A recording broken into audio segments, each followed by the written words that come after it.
Hi there.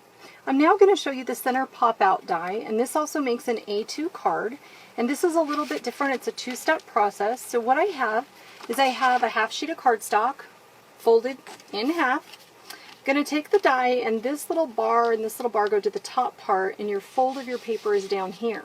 I will need to tape this. I don't always trust that my magnet stays perfectly in place for that. Now the bottom part of this die down here, it doesn't do anything. The cut lines terminate at the end. So we're going to place this down here at the fold, and just, you don't even have to center it, it's just going to cut away the extra part of the paper. Alright, so just sit that, you can stand it up like that if you want to, and then tape it in place.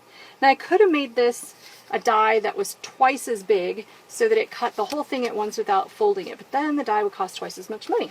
So we don't want to do that. We want to buy other fun stuff. So we're going to put that down. Again, I'm using the Vagabond. It's the Tim Holtz Signature Sizzix machine. It's electric. It's noisy. So I'll pause here while I cut.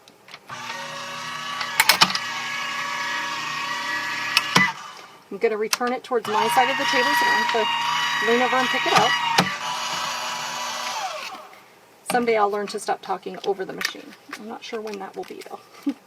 Alright, so we're going to remove the outside trashy piece there that we don't need any longer, and then carefully untape it. Alright, now you'll see that the end here didn't quite completely cut. It's a little tiny skosh off of the fold line, but that's okay. You can just pop it loose, you can cut that off, whatnot. Alright, we're going to open this up. Okay, now we have a score line here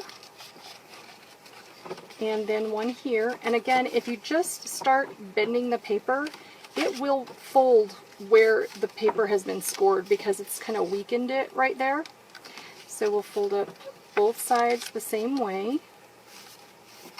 Okay, and then I'm going to pop these back towards me here, and I'm going to just kind of fold this in half. And it's going to naturally, like I say, fold on those two lines there. Now this looks kind of wonky and weird at the beginning here. Just tuck that in straight, and I just kind of squeeze it. Alright, so that makes the center pop-out part of your card.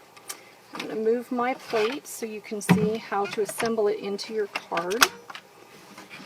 Slide this back. Okay. So what I'm going to do is just kind of deconstruct it and fold it all back flat. Okay. On the package, it's going to show you in the diagram of where to apply your tape. Alright, we need the tape to be on these three outside panels here. So I'll go like this, down this edge, and then across here. My tape got skipped a little. Alright, now what I have is another half sheet of cardstock, just folded in half. And what I'm going to do is I'm going to orient it this way. I'm going to place the folded parts against the fold of the paper. Okay, and you can kind of just fold this and bump this up against it. The most frustrating part for me usually is getting it centered top to bottom, so you kind of want to lay it in there. And hold it in place, and then just make sure you're against that fold and crease that down.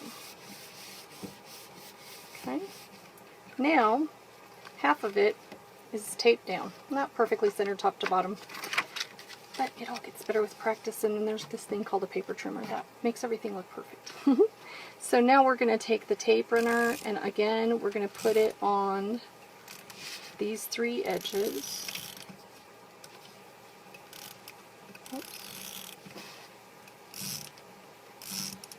Okay, and then again we just fold this shut and press it down. I actually folded my paper crooked, or maybe I cut it crooked.